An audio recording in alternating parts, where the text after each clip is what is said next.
Damn it. Damn it. Sound, yeah, I know. I know. We're going to do it all over again.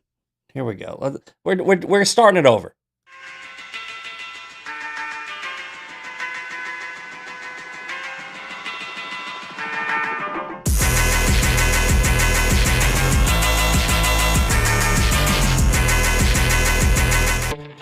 Good morning, Misfits. It is 2A Thursday. We'll do it live on the Daily Breakdown. I am your host, Zack Bonfilio, aka the Misfit Patriot. Welcome to everybody in the chat for the second time for me. Bumba, Eden, T. Mitchell, Texas truck seller on the edge.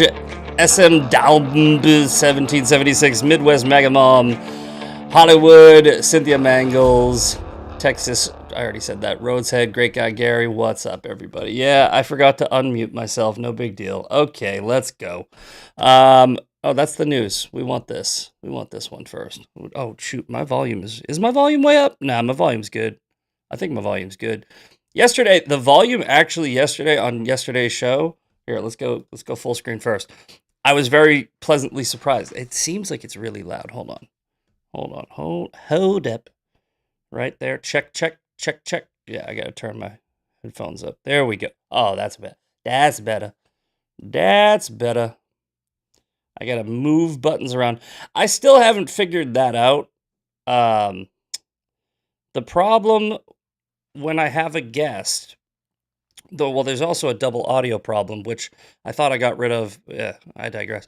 But for some reason, when I have a guest and I stream the guest in from video, it will make my mic lower, so I have to turn my mic up, which is weird because then the next day when I do my show, I have to readjust again. So anyway, not a big deal, but I wish everything was simple. I just wish everything was simple. It's always complicated. It's so technical difficulties, so many. All these people who do this stuff for a living, like the people that go to school for like AV and like the producers and shit like that. Like kudos to you, but also screw you because you're too smart at a stupid thing. You're the reason everything's so complicated. It used to just be volume up, volume down. Now there's like freaking, oh, what does this button do? I don't know. Oh, cool. All right, let's get to it. Role models. If anybody hasn't seen that movie, you're missing out. That is a hilarious movie with Paul Rudd and Sean William Scott. And this is kind of like a take on that poster from that movie. But we got a couple of court things going on today. Andrew Tate is going to court. Lindsay Clancy. There's closing arguments going on in that case. And both of these people are absolutely disgusting. Yet both of these people are role models. Why? Right? You have a pimp from Romania, from the UK. Went to Romania because of their laxed laws on sex trafficking. You have a sex trafficking pimp that has been like arrested for child porn and sex trafficking and rape. He's on camera admitting so many of his crimes, and yet young men are like, free Tate, free Tate. Dude, what if it was your little sister? What are you talking about, free Tate?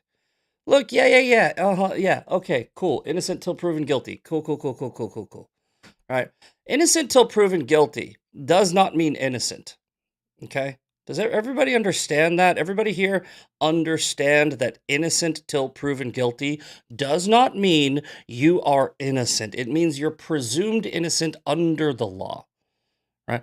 It does not mean if I can go on the internet and see you admitting to and committing some crimes, I have to assume you're innocent, right? That's not what that means. And I have personally seen a video of Andrew Tate whipping a 15-year-old girl with a belt that he sex trafficked and pimped out when he was in his late 20s. So no, screw you. Guilty. I mean, there's so many other things. We've covered Andrew Tate ad nauseum. But he's finally arrested, and on top of all the charges, we got child porn. You can't just charge, like, I understand, like, the whole, the whole grok thing. I'm going through some legal stuff with that right now. But I was never arrested for child porn. Everyone uses that, like, grok thing as like a there. For those of you that don't know, by the way, just in case you have no idea what the hell I'm talking about, Grok falsely accused me of child porn. And I have sent out a demand letter to X. We are pursuing legal action. But I was never arrested for child porn. Andrew Tate was. Andrew Tate was. He was actually arrested for child porn. They need something to bring those charges. Is he presumed innocent? Sure. Is he innocent until proven guilty? Sure. But I mean, kind of raises some eyebrows. Just saying. I mean, if people are attacking me for a fake story, I don't know why they're supporting him for a real charge, a real arrest.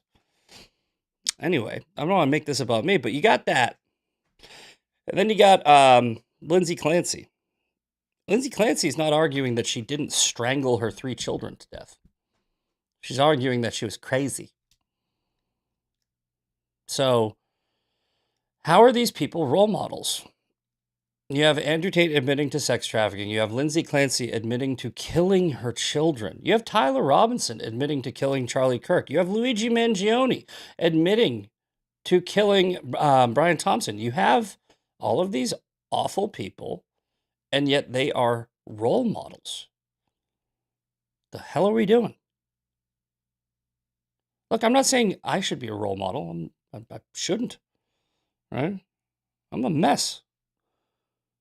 But I'm not trying to be. I'm not saying that you should, like, I'm saying, who your role model should be is your pastor, your rabbi, your preacher, your priest, your older brother, like a guidance counselor, teacher, somebody who's good. Andrew Tate, Lindsay Clancy, what the hell are you doing? These are not role models.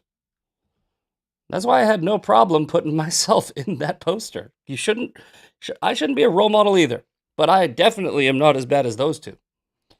God damn, man. You gotta wake up. Like, this all starts at home with, like, I don't know how we fix this problem, because it's a lot of, I would say a big part of it, the majority of it is social media. But, like, if you have kids and they're at an age where they're going on social media, bro, I don't care if they hate you. Take their phone away, give them a flip phone. Helicopter parent, be controlling, take that like it's you got to look at social media like drugs. That's how you got to look at it. It's drugs.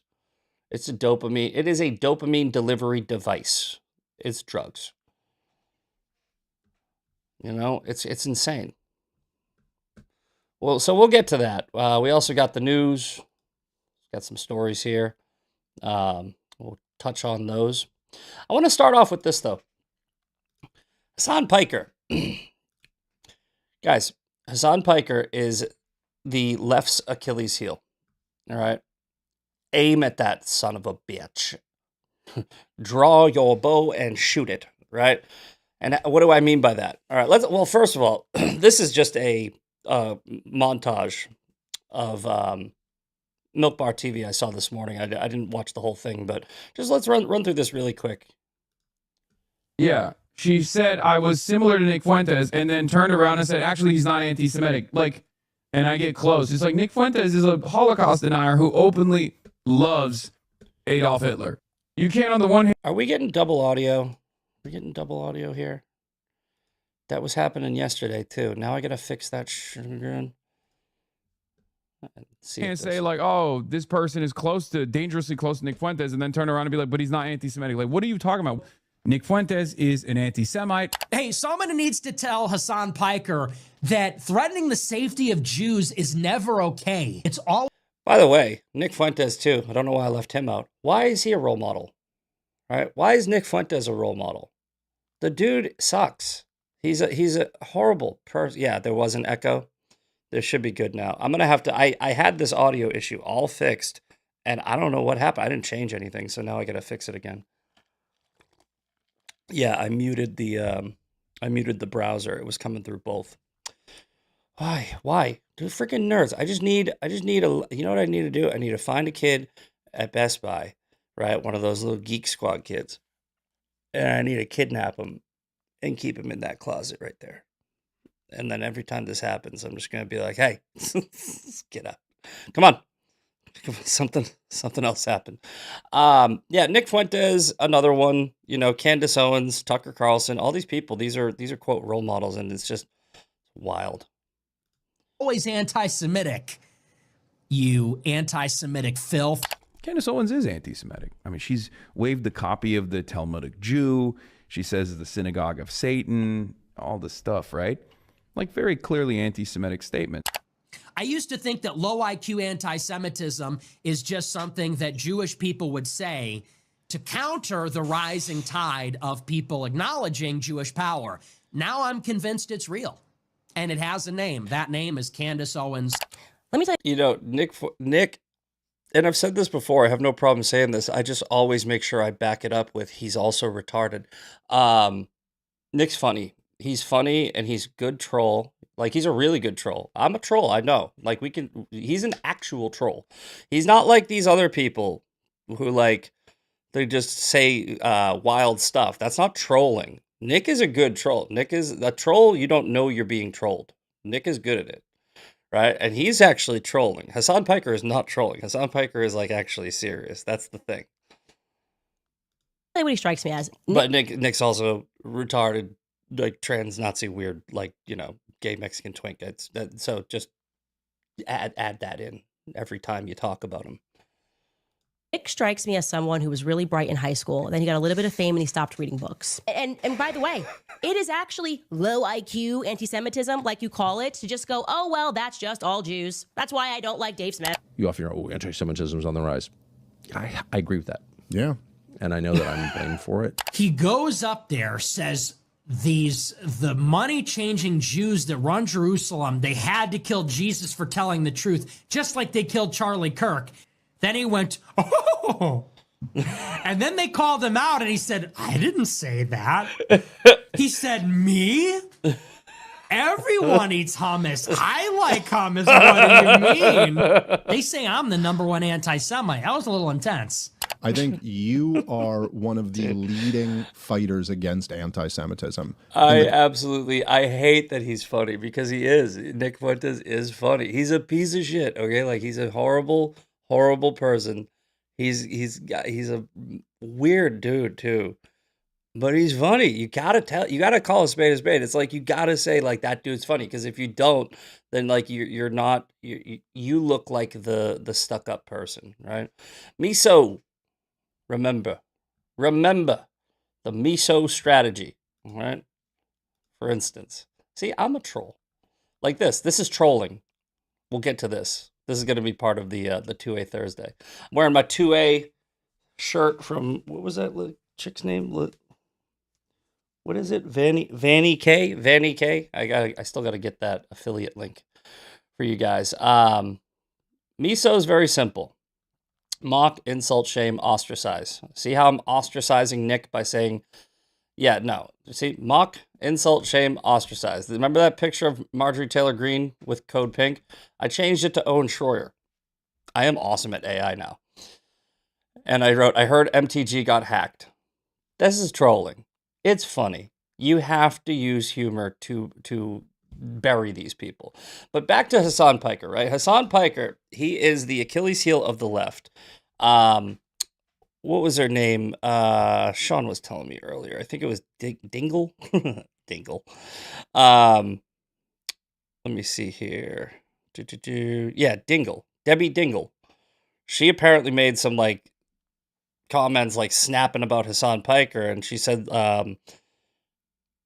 if we make the midterms about Hassan Piker, we'll lose. Yeah, good. Okay, so they're telling you their weakness.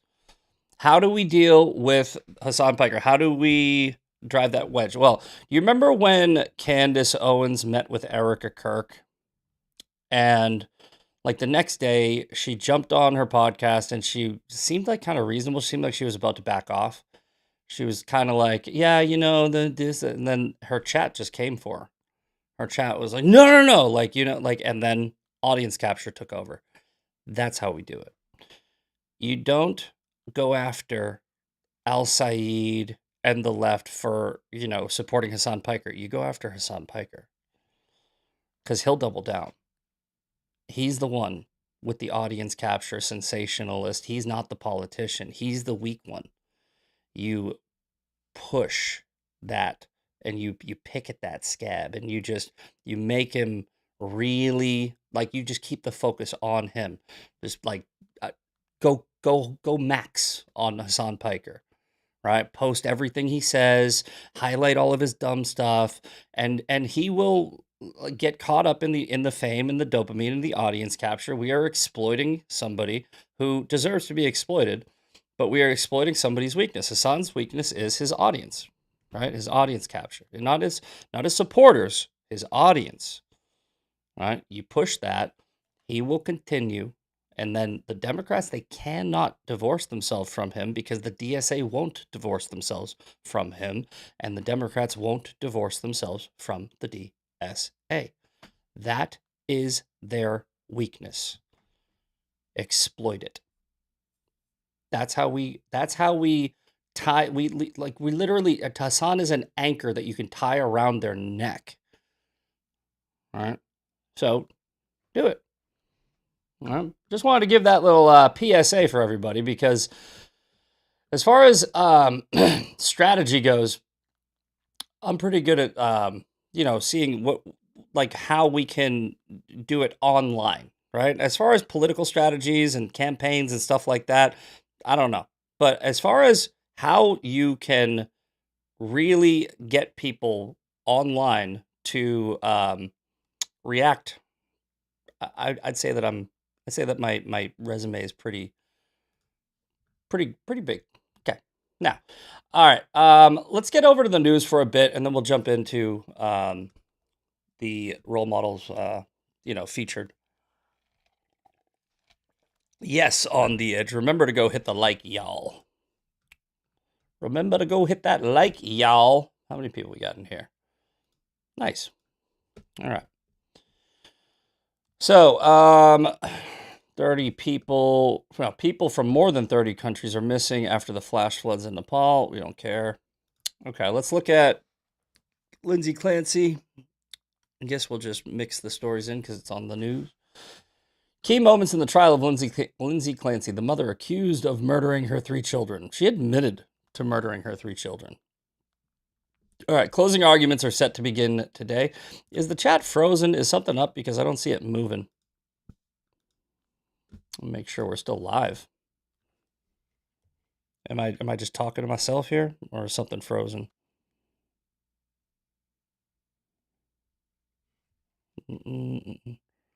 No, yeah, you guys are just quiet. Okay. Looks like I'm still live. All right. No, it looks like I am not frozen. Okay. Just making sure. Keeping you guys on your toes, making sure you're still here. I know I'm a little slow today because I've been hitting it hard. Like, as far as work goes, I have been hitting it very hard. So excuse me if I'm like, for today and tomorrow, I might just be like kind of like half asleep. But Monday, I should have, I don't think I'm even going to work on Monday. I might work on Monday, but I should be finishing this job tomorrow. And I've been working till probably 7 o'clock at night every night. So I've just been really hitting it. 7:30 the other night. I worked until like 6:45 yesterday. So I do this show in the morning, then I go and do freaking 8 to 9 to 10 hours of manual labor, and then I come back here and I can't shut down. Like, my brain, I'm still in go mode, so I'm getting shit sleep. I need to get back in. I was like, I need to get. Hold on, we'll full screen. Yes, we'll make this about me. Screw the news. No, so I want, like, has anybody ever had this problem where, like, I'm a very routine oriented person, right? Where, like, if I have a routine, I do really well. But I told you guys about that GC that I want to get off my ass, right? So I'm not rushing this job or doing anything for him. I'm doing it because I don't want to deal with him anymore. So I'm breaking my routine. Usually I'm like, you are done with work at 6. You are done with work at 6. That's normally my thing. And I'm like, I'm staying that extra hour, hour and a half, and I'm breaking my routine. And it messes me all the way up. It's like a domino effect. So I digress. So like I said, if I sound tired, it's because I am. Anyway, will insurance help with tools? I checked my insurance, and I don't think it will, because my renter's insurance lapsed. And I don't know why. I went and looked yesterday. I was like, oh, do I still have renter's insurance? And it lapsed. It lapsed like 7 months ago, and I just didn't know. So no, renter's insurance won't help. It's fine. It is what it is. You know, I'll be all right. I appreciate the people who donated. There was a couple people who threw in couple bucks to the buy me a coffee. I appreciate you guys. Thank you very much. All right. Let's see here. I gotta snap back. I need more coffee. I need to get back into it. And I gotta go freaking bang out the rest of this job today. Auto insurance? No, they don't cover theft. No, renter's insurance would be the only one that would cover anything. All right. I'm going to slap myself in the face a few times. Wake up. Wake up. Yes. Yeah, my truck stuff was donated. Thank you, T. Mitchell. I appreciate you. Okay, let me get back to this. I'm trying to focus. ADD, exhaustion, what have you. Okay, closing out from the BBC. Closing arguments are set to begin on Thursday in the trial of Lindsay Clancy, the Massachusetts mother charged with murdering her 3 small children in their suburban Boston home. Let's see here. Arguing a calculated decision to kill or insanity. Well, I don't like this argument because an insane person still makes a decision to kill, right? Like the way that this is being framed by some people is like, if she was insane, she didn't mean to do it. Yeah, no, she did. It's like, look, reason of insanity. The reason why we have insanity is just because you don't want an insane person in the same place as the real criminals, right? And yes, people can snap, but does that excuse it? I think everybody who murders people is insane, right? It's an insane thing to do. So I don't understand. I don't understand why they're saying like that. Why there are people that are conflating the insanity thing with like innocence. Not guilty by reason of insanity doesn't mean that you did not make a decision to murder people. She made a decision regardless of whether or not she was, quote, insane. Prosecutors alleged that on January 21st, all right, we already know all this. Let's just see. Really hard time. This is essentially, you know what? I don't think we need to review this because I haven't really covered it too much, but everybody's been covering all this stuff. This is just a recap. Clancy's mother testifies. Disregard testimony about her Catholic faith. Okay. Yeah, I don't think there's enough Hail Marys and Our Fathers in the world for you to get out of this one, Lindsay. All right. Well, we're gonna cover a little bit of that later. So let's just move on. Before an emergency hearing, the Kennedy... Ooh, wait a minute. Oh, I haven't heard about this. Before an emergency hearing, the Kennedy Center's board threatens to demolish it. Really? Is it because Trump put his name on it?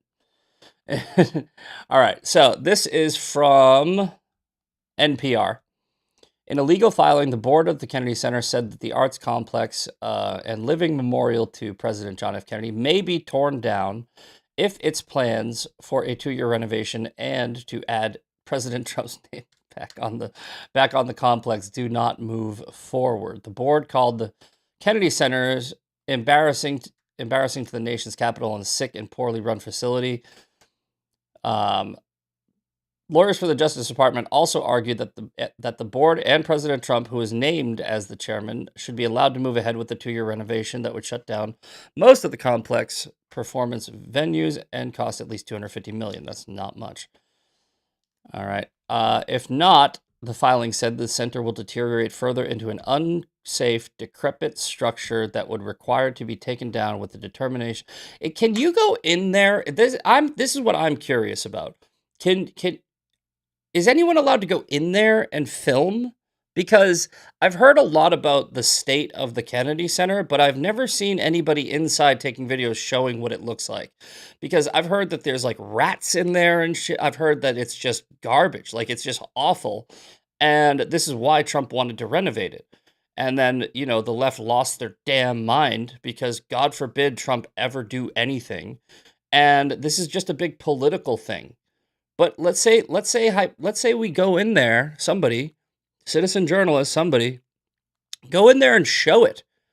That'll probably move things along, don't you think? Like, wouldn't it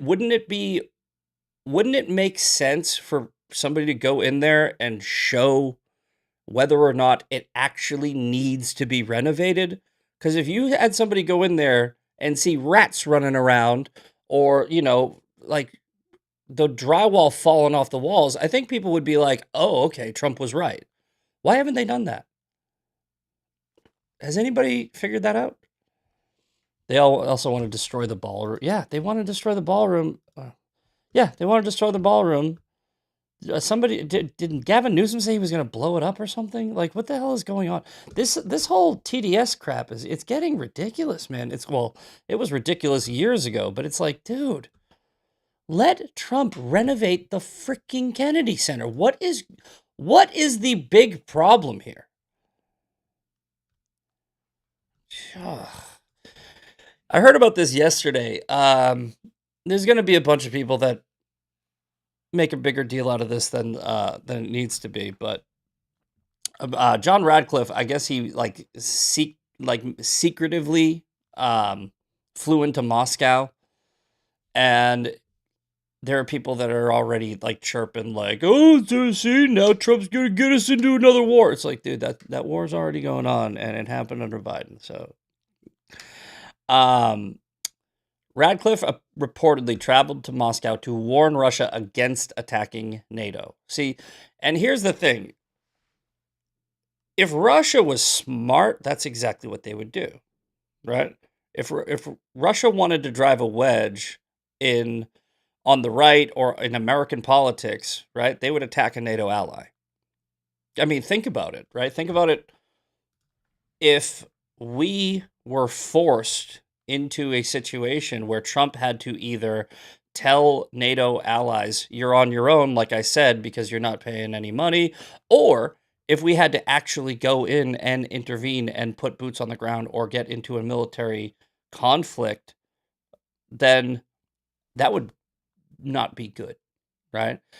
Putin right now is trying to decide whether or not the juice is worth the squeeze, though, because what could happen, and this would not be good for Putin, is he can attack a NATO ally, and then we go full send on him. Dead. Bye. Sorry, dude. Yeah, this is one step too far. So I think that's exactly what Putin's doing right now. I think that he's calculating the risk reward, and I hope he makes the right decision because it's President Trump. It's not Biden. It's not Obama. It's not even Bush. It's Trump, dude. You see what just happened to every single leader of the IRGC, and then every single one of their replacements, and then half the people who replaced them. Donald Trump took out the first string, second string, and half of the third string lineup of an entire country's regime in like a week. You really want to tug at that thread, Vladdy? I don't think you do. I don't think you do. I don't think you want to push your chips all in the middle of this table when he's sitting on the other side of it. But hey, do you, boo-boo. Do you. So I think that's what Radcliffe was really doing. I think Radcliffe was there to be like, bro, you sure about this? Because there's been some chatter that Putin is apparently getting ready to attack NATO allies. If he does that, he might think like Trump would be like, nah, I said that I wasn't going to help you. Nah, Trump will help. Trump will help a lot. It would backfire, in my opinion. I think it would backfire. I think that the left would lose their talking point of Trump is a Putin puppet if Trump kills Putin. So hey man, we'll see. We'll see. Let's read this story, though. From CNBC, Director Radcliffe made a surprise trip to Moscow to warn Russia against attacking NATO. Radcliffe's first publicly known visit to the Russian capital came to light Tuesday when the Air Force jet was spotted arriving in the airport. The purpose of Radcliffe's trip was first reported Wednesday, citing unnamed sources. Politico and CBS separately reported the same motive, citing multiple people familiar with the matter. The Trump administration has threatened Iran's trading partners with so-called secondary sanctions, as it seeks to ratchet up pressure on Tehran's economy. What's that called? Economic fury or something? China, the UAE, and Turkey are known to be among those trading partners with Russia, while Russia has long shared close economic and military ties. So I think that I really do. I think that Trump's playing chess. I think that a lot of people don't give credit to Trump for how well he handles foreign policy and conflicts, right? I mean, we killed the top two terrorists on the terror watch list in his first term. There was no new wars, but there was a lot of intervention. There was a lot of posturing. There was, remember Little Rocket Man? There was stuff like that going on. Trump's peace through strength only works if the people on the other end think that you will annihilate them, right? So maybe through that whole first term, when he would do a lot of, don't, and then they didn't. Maybe in the second term, Tehran or the IRGC, they were like, he won't do it. And then he did. He did. He demolished them. So now you have China, Turkey, the UAE, you have Russia, you have I don't know about North Korea, but there's the Axis and its proxies. They're all really trying to figure out whether or not Trump cares enough about the midterms, and it's starting to look like he doesn't. Right now, I mean, I care about the midterms. You care about the midterms. We all care about the midterms. This is the most important election in history right now, because if the left takes power again, we're screwed. So he's juggling plates. But I think that we don't give him enough credit. Where I think that he's got some, I think he's got some cards still up his sleeve, and we'll see how it plays out. But I could be wrong. I don't think Putin's going to do anything. I don't think he's going to do anything. I think that after the midterms, that is one roadblock that Trump has in his way that won't be there anymore. And I think that that's why all of our enemies are feeling so much pressure, because it's not Trump that's feeling pressure. It's them, right? What happens if we win the midterms? What happens if we keep the House, keep the Senate, and expand it, right? Our enemies' buttholes are going to be so tight, you can shove a lump of coal up there, and in a week, you'll have a diamond, right? That will be the status quo will change for sure. And Trump will have so much more leverage over them. He could end the war in Ukraine and Russia. He could end the war in Iran. It would be very bad for them. So they are hoping that they can figure out how to get the Democrats in power. That's why there's so many ops going on. That's why we talk about ops all the time. There's so many ops because it's a desperate move from our enemies to try and win, quote, the midterms for the left. They want the left to win the midterms, because if the left wins the midterms, they are in a better position. If we win the midterms, they are screwed. Which is why, again, I say this all the time, it's the most important election. Guys, if you haven't already done it, now's the time. get on over to Sway. You got to go over to Sway. There. You got to join this this group, and we got to grow this for after the midterms, because we're hitting a little bit of a stalemate here with growth. So, but we got. Let's see here. Where is it? Group activity. Here we go. 40% turnout. Track record. That's good. We got all these 53 different recommendations for the midterms. After this, we're going to continue to grow the page. We're going to move it into 2028. But we can build a coalition. We can get ground game, and we can start winning. If you guys don't know what Sway is just a group that you join where I can send out messaging for upcoming elections. It's that simple. So sway.co/misfits. Make sure you join that. It's in the link. It's in the Beacons link. It's in the description of this on Rumble. Go join that. All right. So we'll see what we'll see what happens with this Russia thing, but I wouldn't be too worried right now. Anybody who's screaming about that, they're being sensationalist. Okay, next up, and I think this is the final story from NPR. NDAs are hiding data center deals, drawing ire from locals and attention from lawmakers. I haven't really talked about this too much, but let me tell you where I'm at on data centers. I think that data centers are a necessary evil, and I think we need to stop looking at this as black and white. Okay, there are obviously some downsides for data centers. Obviously, okay, there's the electricity, there's the space that they take up, there's the jobs that the people are afraid they're going to replace.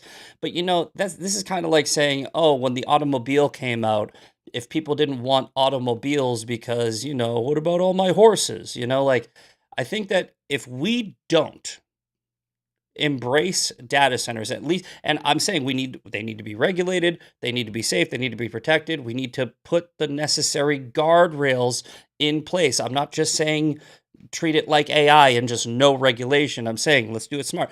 But if we don't embrace data centers, China is embracing data centers. They are going to lap us in the tech race and in the AI race. So do I love data centers? No. Right? It's a new thing. It's scary.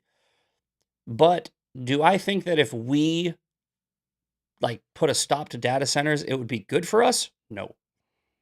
We have to move forward with data centers, but we have to move forward with them correctly. Okay? It's something that I know I'm going to have people who disagree with me, but I've done the research on this, like Lane Kendall from Crowder, me and him were going back and forth about it. It's basically it's like when any new technology comes out, when any new big thing comes out that can be pivotal and monumental, there's always some hesitancy because people don't like change. But electricity, right? Electricity. What about all my candles, right? The automobile. What about my horses? Guns. What about my bow and arrow? Data centers are just the next step in the in the tech revolution that is coming, whether we like it or not. Now, flock cameras, however, absolutely not. Just because I'm okay with, I'm not okay with, but just because I'm saying that we should move forward with data centers doesn't mean I like data centers, but I don't want the data to be used for nefarious reasons, and I don't want to give the government more control of our data, right? But again, I'm looking at risk reward, and I'm saying that's okay. Now, you also have this flock camera argument, like complete opposite on that. I think I'll just come straight out and say it, cut them down. All right. Are you saying that people should commit crimes? Yeah. So a battery-powered circular saw works best. They're aluminum poles. 7 seconds. I drove by one over at the Palladium IMAX in San Antonio, and it was leaned over, and I was like, yes. Yeah. I don't like the government having data. I don't like the government having control. I don't like the government having that. But again, the difference between data centers and flock cameras is like China's going to move forward with their, push. The flock cameras are isolated to this country. It's giving this country more of a nanny state over us, right? So there's no argument like flock cameras protect us from China. It's like flock cameras or the way they'll argue it is flock cameras are protecting us from ourselves. Oh, they stopped so many crimes. I don't care. I don't care. Hire more cops. Stop this nanny state bullcrap. No. I've seen them more and more, and I don't like how fast they're popping up. And I don't like that it's pretty much one company that's producing all of them. So no. Those, cut them down. All right. Circular saw, Diablo blade, battery powered, zip, bye, take off. Mask, cover your license plate. I don't care. Did you just tell people to? Yep. Definitely did. Sure did. Same way I would tell you to overthrow your government if it became tyrannical. I am a constitutionalist. That's not constitutional. That is a nanny state. All right. So let's get into this. All right. This is from Donut Operator.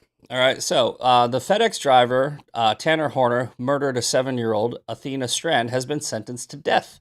No delays, no appeals. Okay. This is the guy who kidnapped this young girl and he killed her. So, anybody have a problem with this? Anybody have an issue with killing this guy? What if he was insane?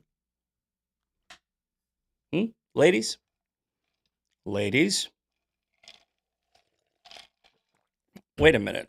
Hold on. We gotta deal with something here. What do these cameras look like? Cynthia, you are out of the loop. You are out of the loop. Wow. I'll show you. Oh, not cameras. Oh, come on. I really need to wake up. Flock cameras. This is what flock cameras look like. No. Let's get a better one. Let's get a better picture.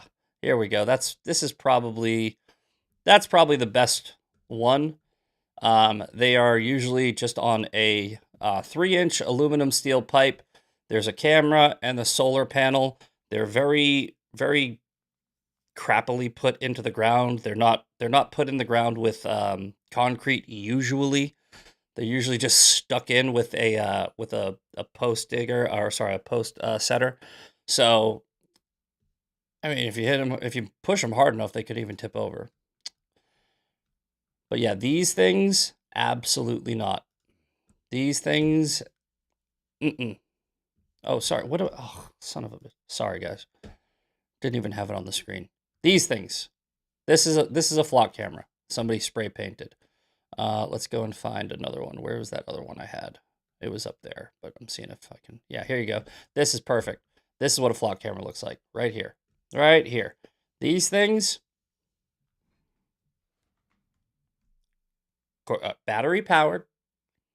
Circular. Here, I'll show you what I mean. Circular saw, battery powered. Okay, this is how you deal with that. This is how you deal with that. Battery powered, Diablo blade. Zip. All right. Hope that helps. Okay, so again, as I was saying, this FedEx driver who killed this little girl, does anybody have a problem with him being executed if he's insane?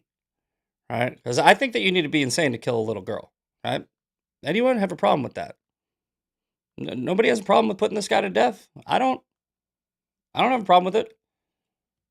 I wonder if some of the ladies who are supporting Lindsay Clancy think that he should be committed to an insane asylum.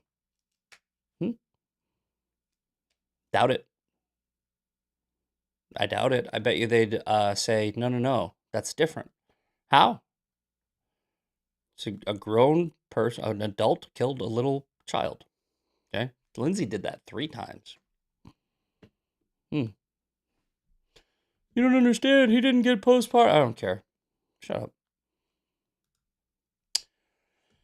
From Andrew Wilson. I like Andrew. I give him so much shit, but if a woman can be excused for killing their kids due to postpartum depression, then men should be excused from raping women if they have high testosterone. Seems reasonable, right, ladies? I mean, you're talking about a hormonal imbalance that drives men crazy, drives them insane. What about the CTE? Right? What about some psychotic break due to high testosterone and getting hit in the head? Right? Would that be here? Chris Benoit killed his whole family and himself. Anybody defending him? Just curious if anybody's saying he's a victim. All right? Is it the arguments I'm hearing from the Lindsay Clancy supporters are, yes, of course it's terrible she killed her children, but that's what I'm hearing. I'm hearing but. All right? Well, of course it's terrible that Chris Benoit killed his children, but see how that hits differently when the person who did the killing has a penis?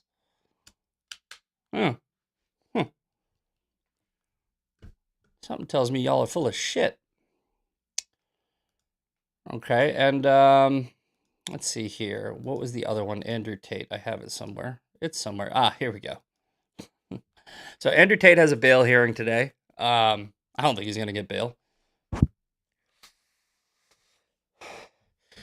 So today, this is from Matthew Jury. Andrew Tate bail hearing. Today, Andrew and Tristan are back in federal court, asking to be released while they fight extradition to the UK. For the British women we represent, this is not an abstract procedural hearing. They've awaited years for the allegations against Andrew to be properly investigated.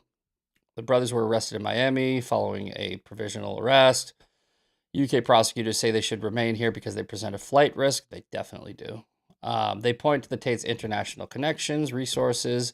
The defense says the material is satire or hyperbole. Okay?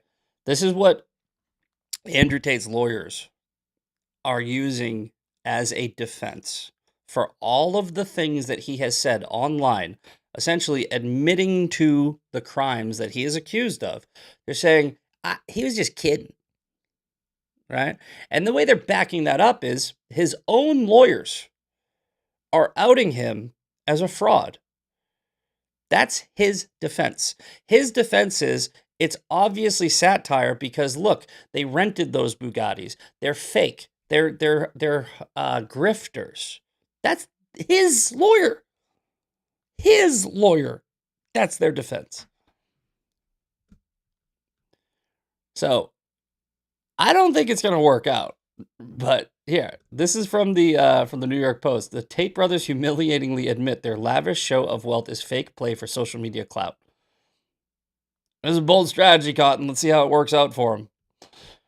Misogynist. Oh, shut up. Look, I don't even like Andrew Tate. He's suing me right now. But don't do that. This stupid, misogynistic.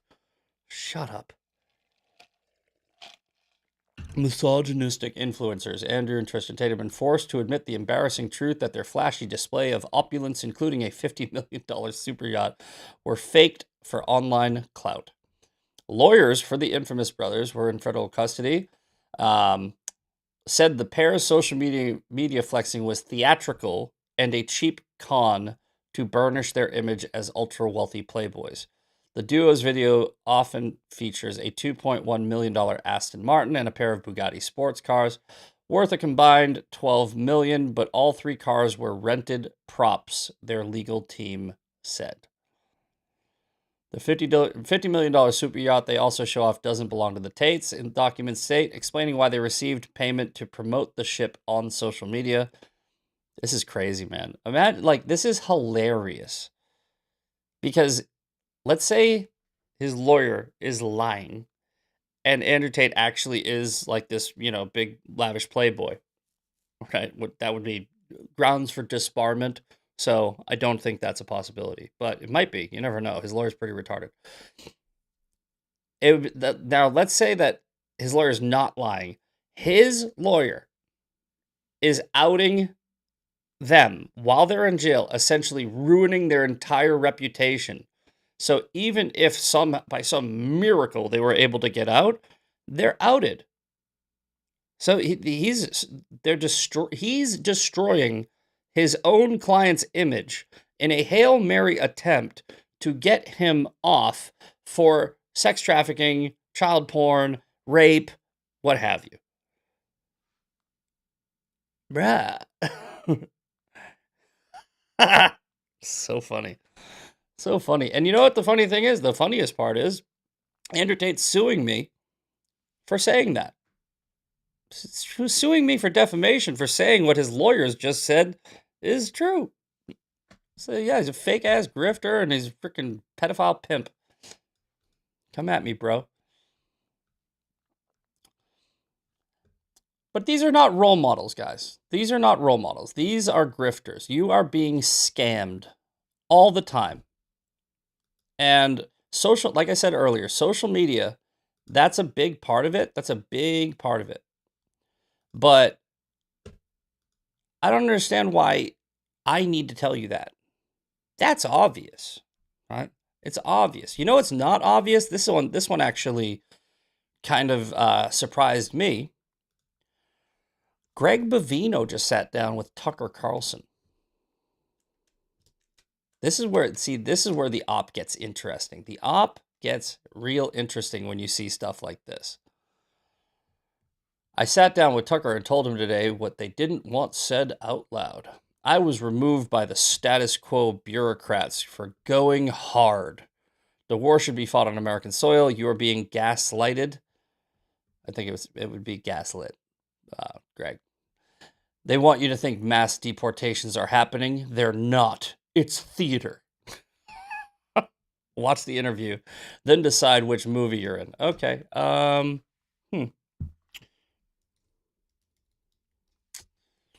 Let's see here. ICE arrested 49,571 people in July of 2026, the highest monthly total since President Donald Trump took office for a second term. This represents a 15% increase from June and a 70% surge compared to February 2026. Texas and Florida account for nearly 20,000 of the July arrests. You guys saw yesterday's show with my buddy Ryan, where he was talking about how they're basically going in and rounding people up in Massachusetts, right? There's mass deportations, guys. There's a lot. Like, they're self-deporting at a ridiculous rate. But this guy's credibility just went out the freaking window with this statement. It should go out the window the second he appears on Tucker Carlson, because he's obviously going and sitting down with a propagandist. However, this one shocked me because I liked him. I thought Greg Bavino was solid. Nope. No. You guys got to learn to spot. You got to learn to spot this, right? And don't get into a mindset. Be ready to disavow anyone, no matter how much you liked them at one point, right? Because one thing that is way more powerful than your admiration for random people that you follow on the internet is their desire to make money. That's what's driving this. These people are being paid. These people are getting something, and they don't care if they disappoint you to get it. Greg Bavino, he's the former ICE director. He's the one that was doing all the operations in Minnesota. This guy. So let's play this clip. I know, It's the same. I know it's 8:59. If you guys want to hop over to Bongino, we're gonna go a few minutes over. Same thing, though. Absolutely. So I didn't even know I was under investigation for this until the New York Times informed me, hey, since you're under investigation for anti-Semitism, would you like to make a comment? They called me, and I'm just like, what are you talking about? My own agency didn't even tell me. I found that out. Wait a minute. In my own age, are you saying that when you're under investigation, they don't tell you? Yeah, no shit, dude. I don't know what this is about. If he was under investigation for, quote, anti-Semitism, I highly doubt it was for anti-Semitism. If he's under investigation for, quote, anti-Semitism, I would maybe jump to a conclusion that what he's actually under investigation for is being anti-Israel when they are an ally and they are a big part of Trump's political strategy in foreign policy. You can't have people working for you that aren't aligned with you. That's that's not a weird thing. Like if I had a kid working for me that hated Jews, I'd fire him, right? Period. I don't care if he's the best worker in the world. Fired. Instant. Bye. It's not weird. Like, and if you're anti-Zionist, anti-Israel, 9 out of 10 times, you hate Jews. Through the New York Times reporter that called Under me. investigation for anti-Semitism? Yes. The Trump administration did that to you? Yeah, CBP. Well, Customs, I don't think Trump knew about it. No, but it's the federal... the administration. administration, yeah. So I found that one out, and I'm like, wow, this is interesting. So then, to make a long story short, some special agents show up at my house, say start banging on the door. I'm like, what's going on here? My security team says, we don't know what's going on. What's going on? I didn't answer the door. I don't need to answer the door. They were there for my computer, which I was retiring the next day. They said they wanted to write that minute. I never talked to them. They get the orders from somewhere in D.C. Well, just go ahead and smash the guy's door in and make entry. Why didn't we hear anything about this? Did anybody hear about this guy having his door smashed in? No. I don't know if he's making this story up. I have no idea. I know it is a very wild story. And it doesn't make a lot of sense. We didn't hear anything about this. I mean, unless I'm wrong, does anybody else remember this whole anti-Semitism thing and his computer being taken? And do you think any media outlets who are in the know who would report on something like this, did anybody report on this? I don't remember seeing it. I could be wrong. But this seems very strange. Luckily, the U.S. Border Patrol was there and said, it's the way that thing works. So it never happened. Now it makes sense. Oh, yeah. Oh, they were gonna, but they didn't. Okay. Packing.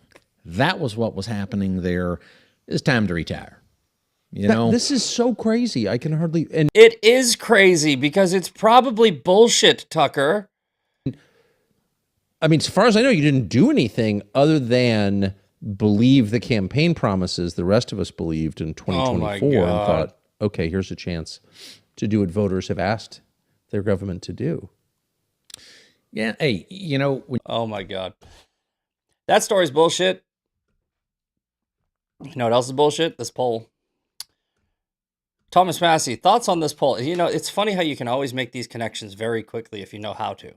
Okay? So I'm going to tell you, I'm going to walk you through my thought process and step by step and what I did when I saw this, right? Thomas Massey apparently is leading in the GOP 2028 presidential poll. 47.8% over Marco Rubio at 25.7% and J.D. Vance at only 14%. Thomas Massey is almost doubling Marco Rubio and tripling J.D. Vance. Does anybody believe that shit? Because I don't. So here's what I did. This is the second I saw this, I go, who took the poll? Oh, the Western Journal. Who runs the Western Journal? Oh, okay. Here, let me show you exactly what I did. All right. Western Journal is owned by I just went to AI.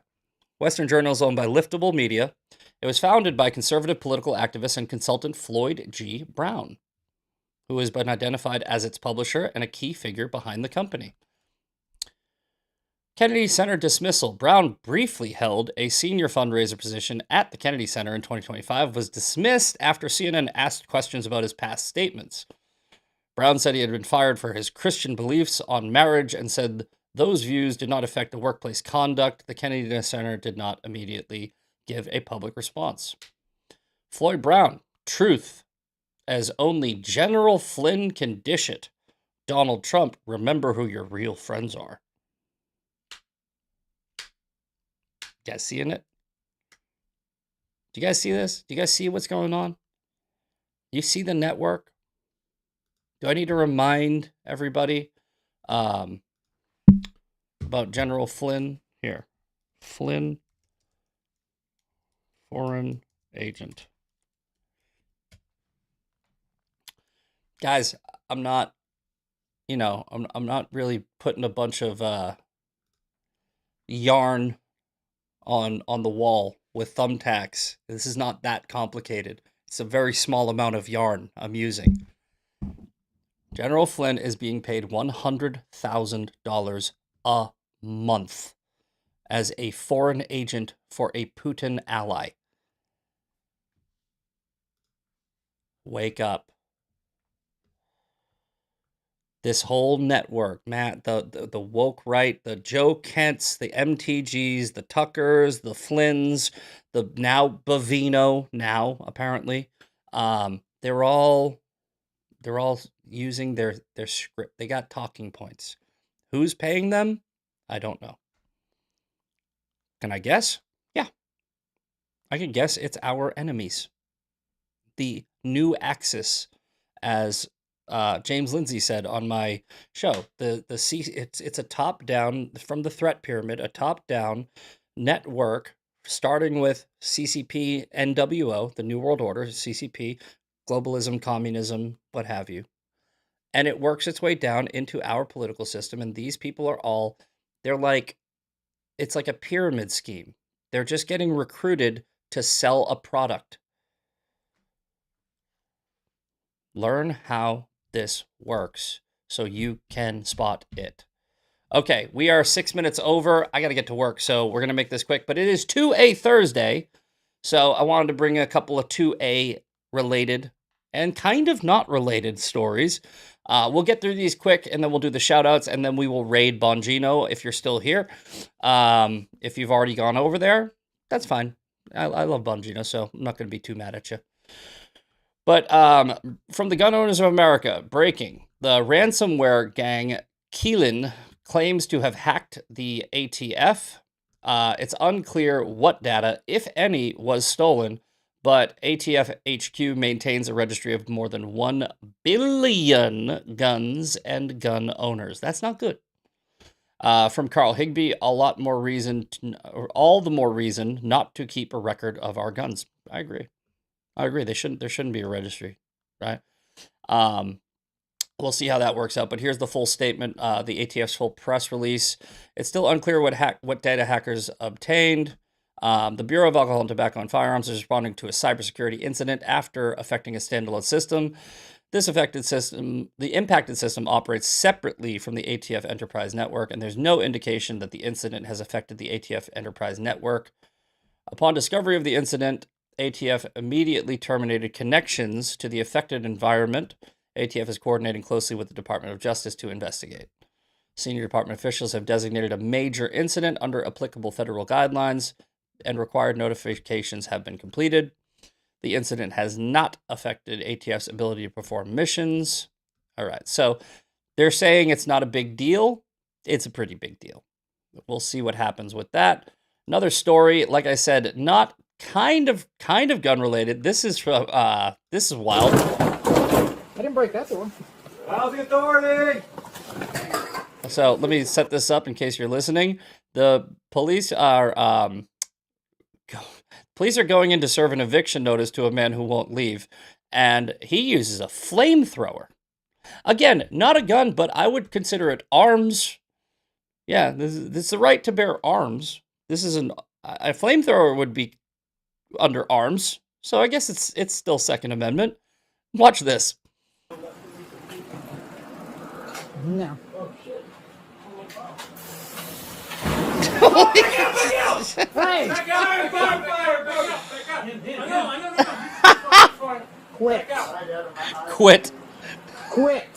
Quit.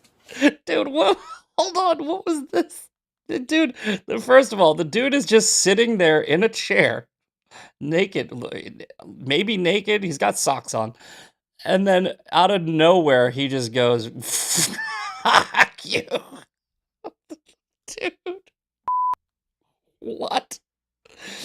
I need a flamethrower too. I've tried to get them on DLD a couple of times. There's a flamethrower that actually goes on an AR. It goes on a Picatinny rail. I will be getting one.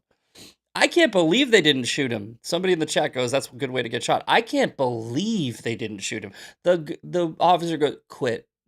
Hey, stop that. Hey, you stop. Don't stop shooting flames at me. Everything about this video is so wrong. Bro, let's watch this one more time. Oh, shit.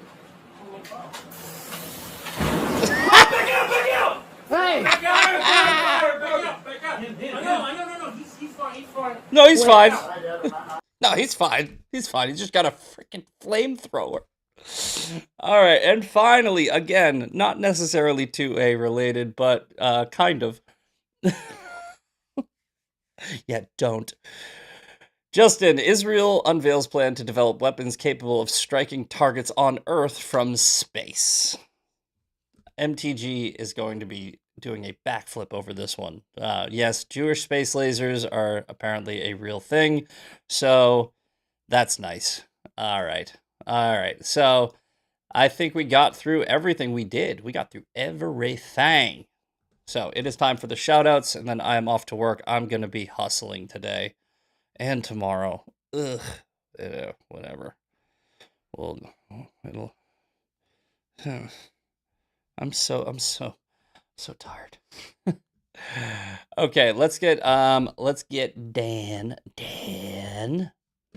We're going to go to the Bongino show. We're going to grab his link. We're going to raid Bongino and do the shout-outs. All right. Let's go. Share. Copy.